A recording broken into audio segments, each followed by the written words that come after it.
where Gen AI investment as an IT is now beating security. If you're a company not looking at this at all, your corporations, you should be fired. And so this is table stakes. So there's going to be 100,000 companies that need to be looking at their core operations here. So I saw absolutely nothing novel, detailed, or unique here. Okay. All right. Optional it is. Let's proceed. Ankash, please.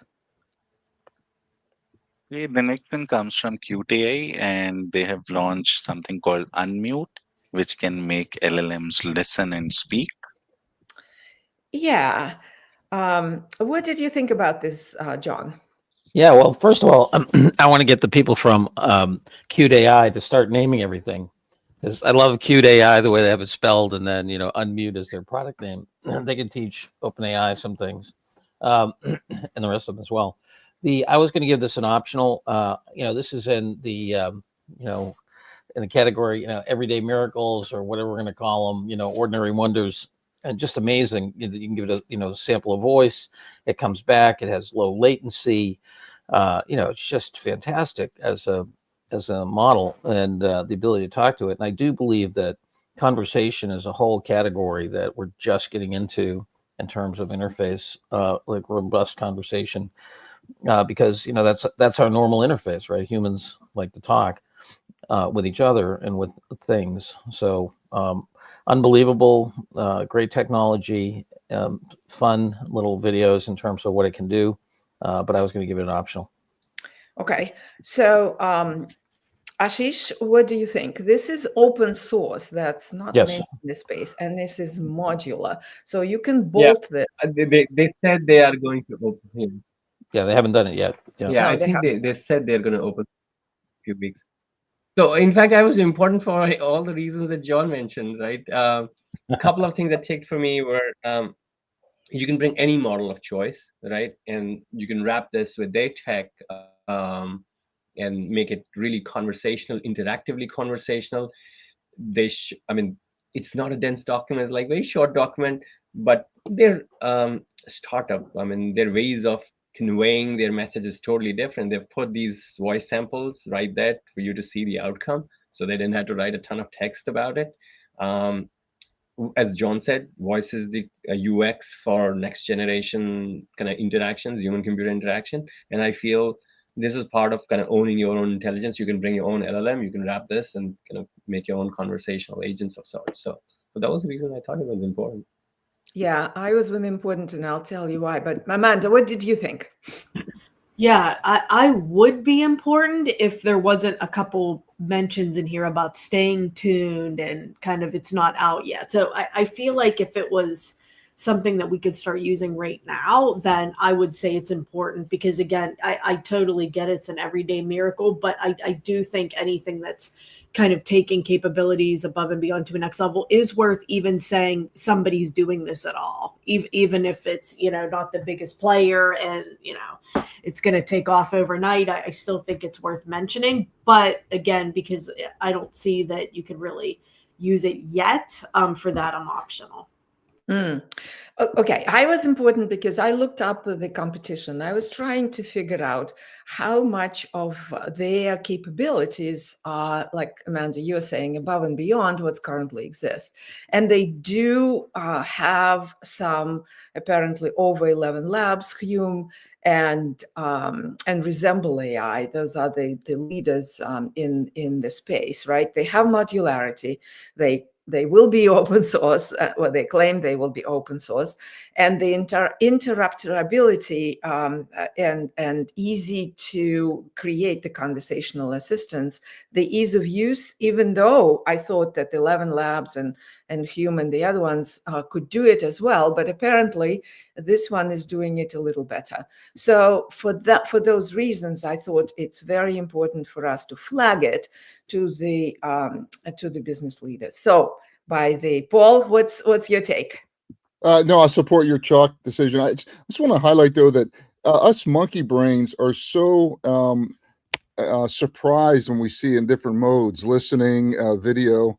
To the AI brain, they're just bits, and it's just algorithm innovation on all different form factors. So, I don't think the AI brain would be seeing this as everyday miracle, but something expected. But I'll support the chalk. That definitely a voice is coming. A voice is coming in a really big way with emotional. It's going to be a whole nother layer of application, interaction, and customer preference and business logic at the emotion level that we were to start moving into. Yeah. Yeah, I'd like to make a distinction between voice and conversation, because I think conversation is another whole level up, and so that we haven't had any neuroscience done or anything, but I'd be willing to bet that your affective relationship, your emotional relationship with software is completely different when you're in conversation than when you're doing voice commands or any, and so anyway, not to. Yeah. John, I think you're well said, and I think Meta is way ahead of anybody in the world starting to explore that. Yeah. And by the way, you should play with this. The first link is the link to the model that you could actually talk to. I spoke to it, and it does maintain the conversation. Maybe, and you can interrupt quite easily, and it comes back. It maintains context quite well. So, I mean, we're certainly stepping up for sure. Okay, important it is. Let's proceed. Just one more thing that I wanted to add. Paul, you talk to the bots all the time. I know that, right? Have you spoken to the Meta AI bot, right? And if you have, you will see the difference between the OpenAI voice bot versus Meta. Meta is like just curious to jump in and stop you while you're thinking, and right. So getting that conversation, as John was mentioning, right, is super important to have that kind of deep connection with whatever is your agent of choice. And I thought some of the demos that they gave where the person speaking was thinking and pausing was actually pretty good. Right. Totally agree, Ashish. Yeah, and Vivek is commenting, high quality and open source, that's a good news, right? Okay, let's proceed. Okay, the next one comes from AWS and talks about how Guardian Gamer scales family safe cloud gaming with AWS. Yeah, this is a very important area for parents for sure. Ashish, what did you think about that? So, Luded, like you said, right, an important area for people who have young children interacting with these online games and online forums and understanding how they are kind of playing along and participating and having an oversight over it is super important for parents. So from a use case standpoint, absolutely shines in that sense. From tech that it's built on, it's like a summarization scenario, right? For me, when I looked at it.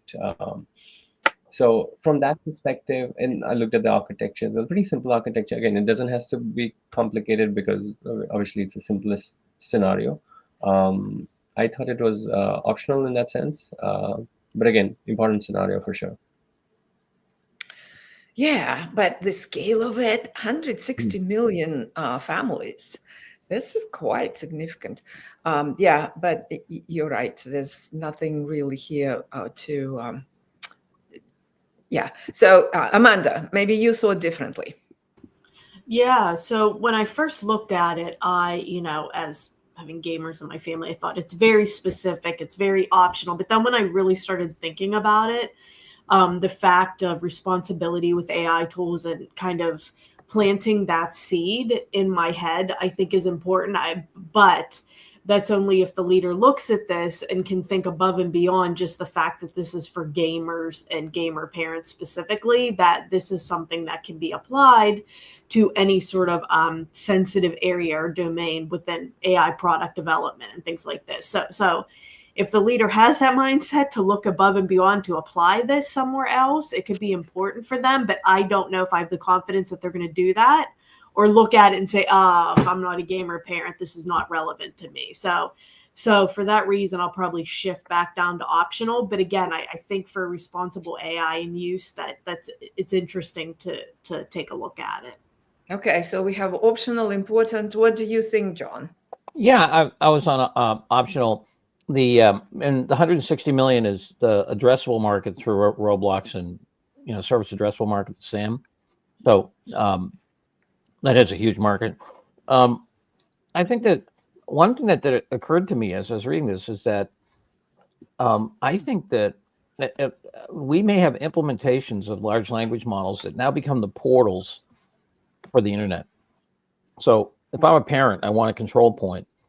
I do something like this, and then I just let somebody use one model, right? And then the rules in that model then define, what's accessible and so forth. So it can be, depending upon how you think about it, safety and protection, censorship, whatever that comes through the function point of the model. So I thought about giving it important as that, because until this article, it never kind of dawned on me that these large language models can be massive control points for points of view and morality and whatever else, policy and such, but still give you a lot of what's out in the internet, not all of it.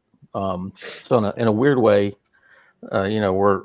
we're kind of, we could all be kind of Chinese in terms of the implementation of content with these things. But and John, we've seen that in other digital modems. I mean, digital modalities. I mean, Disney Channel. Years ago, AOL had their own kids area here. Right. So I think there's a real market for a subset of secure safety zone. Yeah, no. So as a wrapper that Amanda and you, John, just pointed out, as a directional case that you could wrap around and create a safe area, but have the open access to the internet. This is a great case, but the case itself doesn't point out any of this. So I think let's put it as optional. Let's proceed, Ankash. Okay, the next one comes from Bagel AI and talks about Bagel, the open source unified multimodal model. Yes, another model with a great name, Bagel. Amanda, what did you think about that one? Yeah, I think that was the best part of this one was the name. I didn't find anything sticking out for me on this one at all. Just yes, another multimodal model. So I was very optional on this one. Okay, John? Yeah, I was optional as well. Not a great article. Fun name, optional. Okay. Ashish, Amanda, Paul, okay, optional. Ashish, optional. I think Ashish is frozen. Ashish, are you on?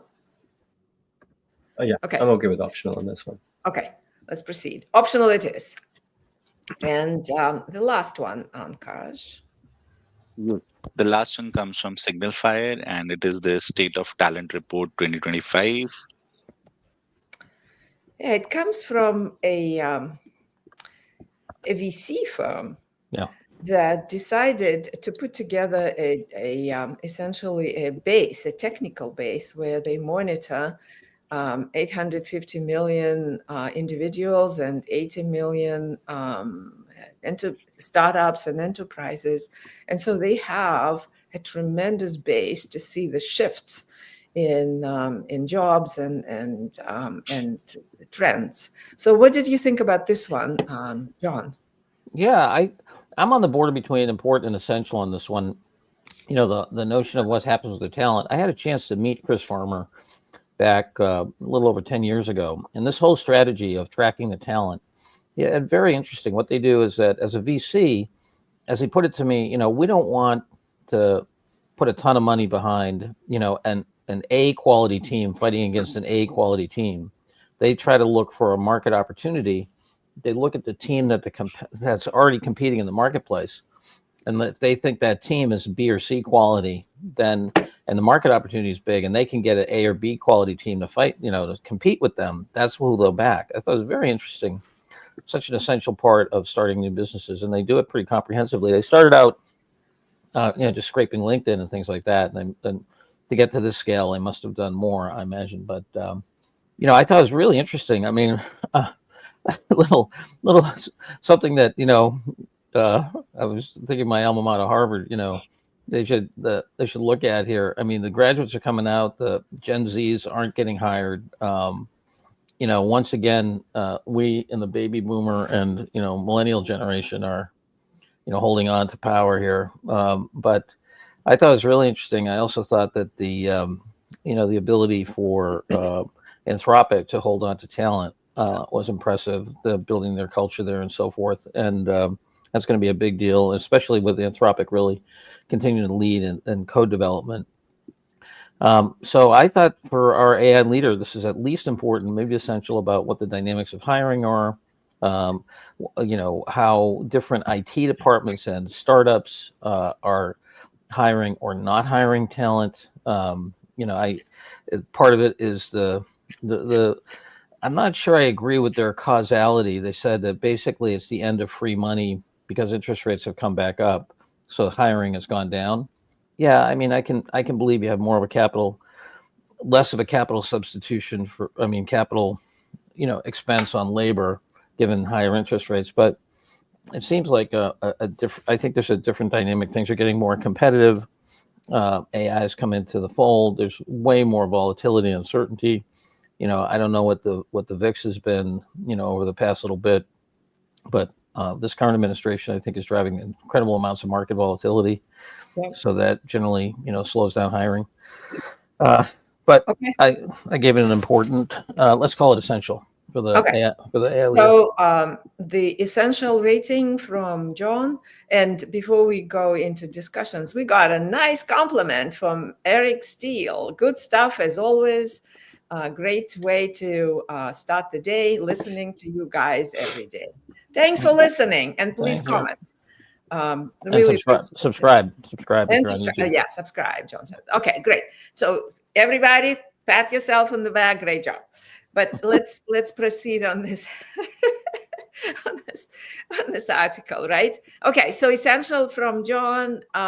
What do you think about this, Ashish? Absolutely essential topic right now, I feel. Can you guys hear me? Yeah. Yes, we can. Yeah.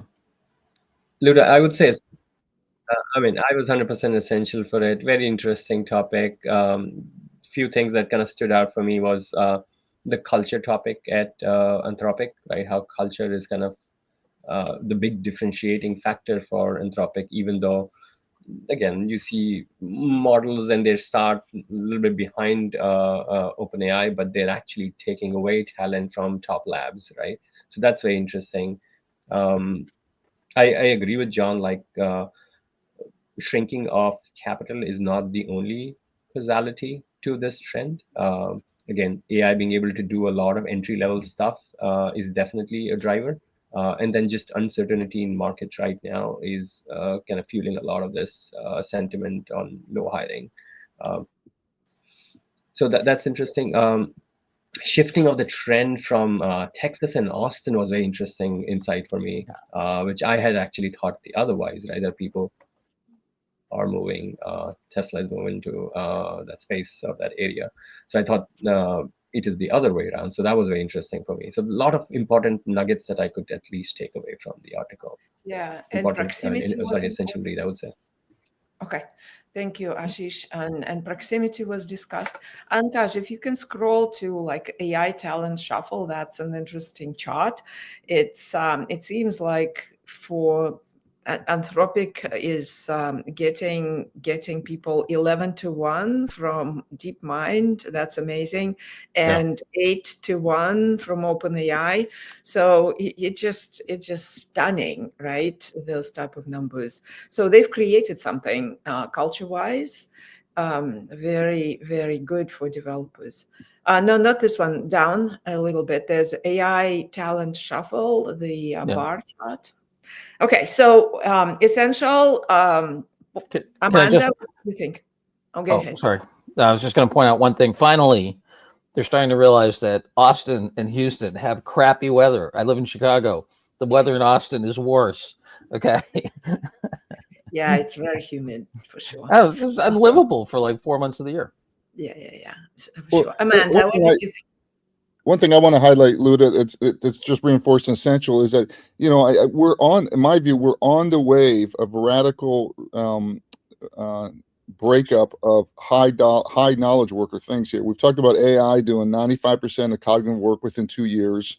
I think there's a real question that within 5 years, in many companies will 45 or 50% of all cognitive work be done by robots.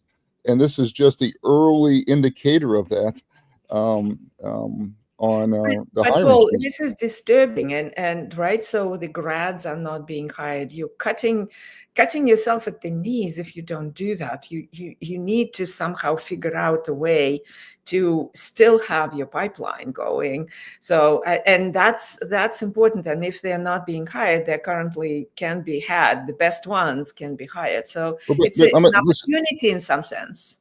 But I want to listen. So, Luda, you're saying this is bad for society or bad for the hiring firm? It is bad for the company that not hiring the grads, right? So you need to create a pipeline, bots or no bots.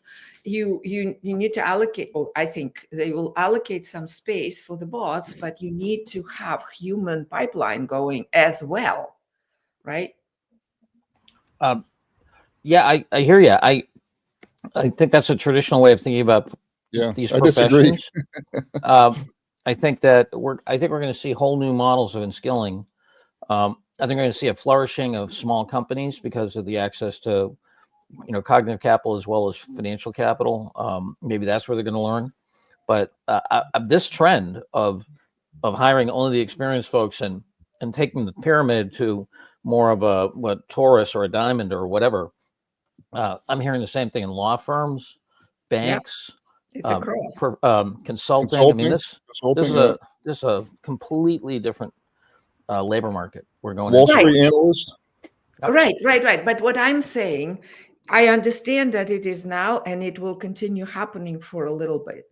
But at some point, you will need to look at your human pipeline and see what is happening to support your growth, right? So you still need good professional humans. So whether it comes here and you grow them, or you build the more senior people, you hire them in these junior roles. I don't know. Luda, I know we're over time, but let me just disagree in the following way. I agree with you eventually, but I think we're going to see an unbelievable. Well, first of all, the government is unemploying lots of great talent right now, which some of that's going to go commercial, right? With all the cuts that Musk did. I think you're going to see an unbelievable number of baby boomers and millennials who are now going to be available because of AI. So I actually think that it's going to take a while to absorb that inventory. Yeah. And people are going to go that now. And John, to reinforce that, we're walking into recession here. We're walking into CFOs saying no new hires unless you can prove that AI can't do it. So it's a brutal market the next 2-3 years, I think. Yeah. Okay. So let's essential it is. Let's wrap up. Ankash, please, with the scorecard. I think we have one essential, two importance, and the rest are optional. And Lucinda is giving us a compliment. Thanks, Lucinda, for the good discussion. Thank you. All right. Yes, confirmed. And that wraps up for today. Thank you, Ashish, for joining. Thank you all. We really appreciate your comments, and I will see you tomorrow. Good to see you, Ashish.